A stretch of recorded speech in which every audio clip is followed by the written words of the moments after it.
All right, hi everyone. It is August 31st. This is the infrastructure group conversation. Thank you for joining. This is a public stream, and we do have the agenda started here. The slides are linked in the agenda, and I'll start with question number one. Sean.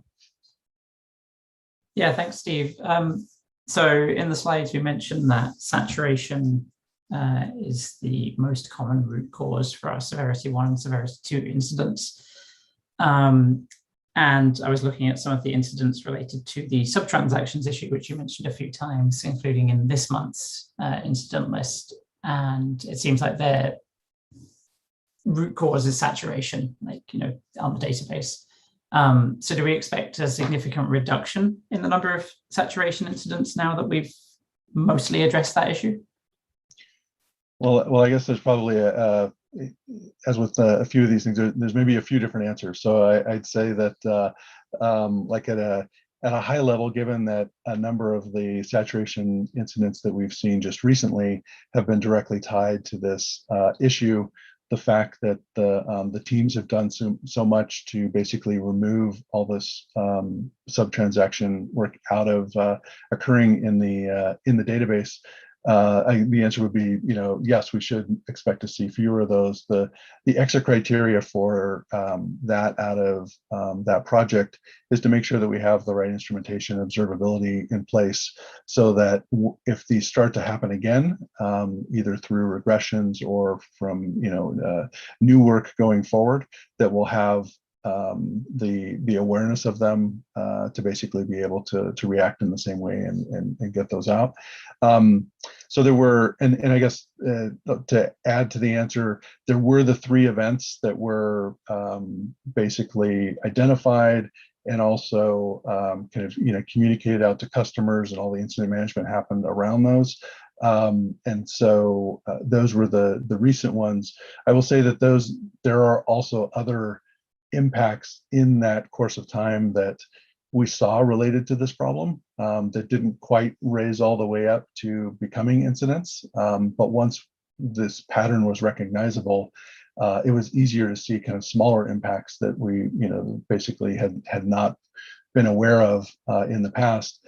And also in the discussions for this, it was noted that, hey, this is a problem that is not new. It's actually been happening for quite some time. And it's just gotten to the level where it's much more impactful. So, there were 3 incidents noted for this. I think the general feeling, though, is that those 3 are the tip of the iceberg over the course of however many months, or just maybe over probably throughout the last year. And so it's great that we've had the awareness and taken care of those. I don't know if anyone else has some insight into the problem, though.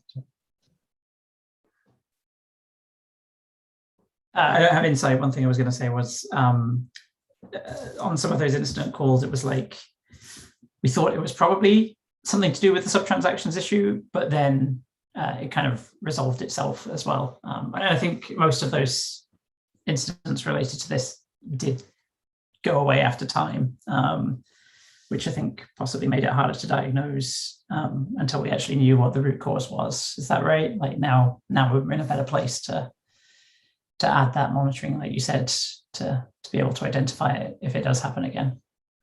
Yeah, and I think one thing that I know is missing, and I don't know if any of the SREs have a thought on this, that actually this was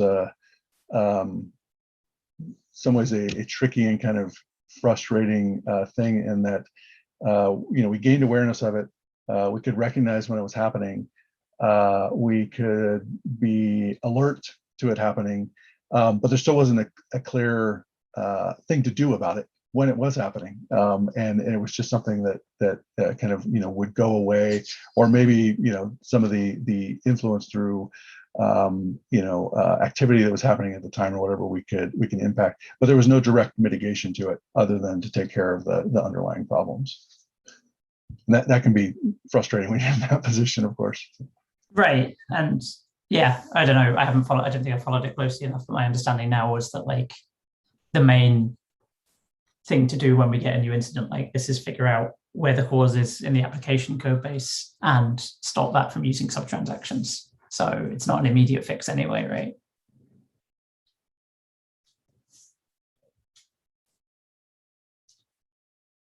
Yeah, I guess just general agreement on that. Yeah. Cool, thank you. Thanks for the question and your insight on that. Let's see. Amanda, it looks like you're next there. Yep, thanks, Steve.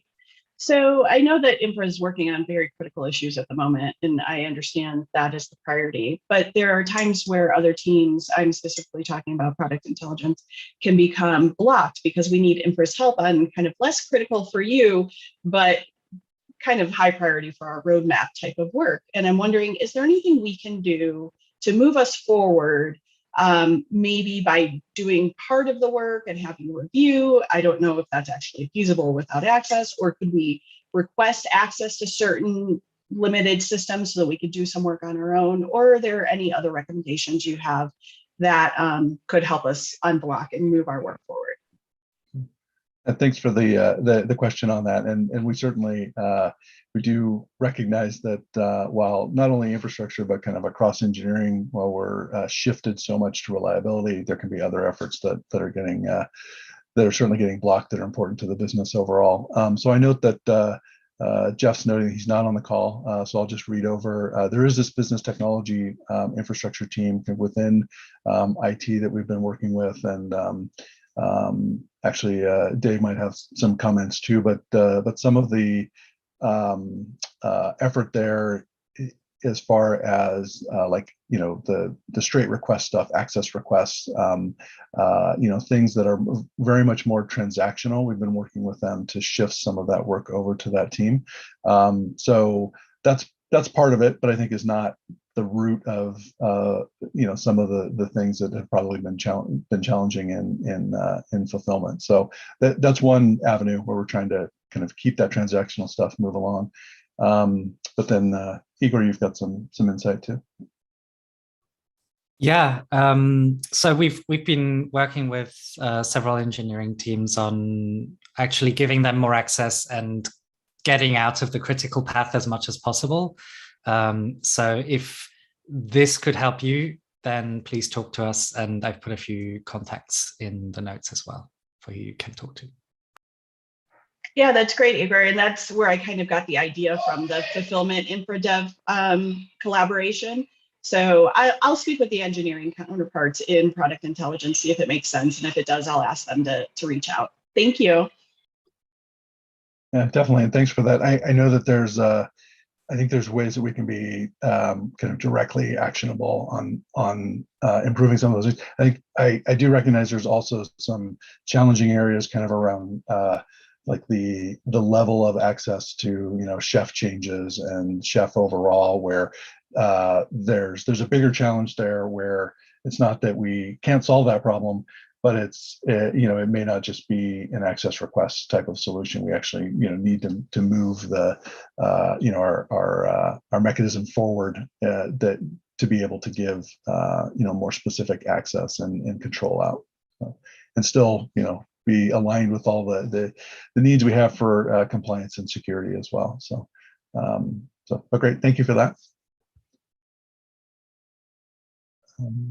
Let's see, any other questions out of the deck? Do you want to kind of stress, you know, the continued focus on reliability overall, and the fact that you know, we've had a couple of weeks where there have been noticeably fewer incidents, but it is, I think we all recognize that if we step off the gas even a little bit on a lot of these efforts, those impacts to customers will return, and we do not want that to happen. So there's still a lot of work to do going forward.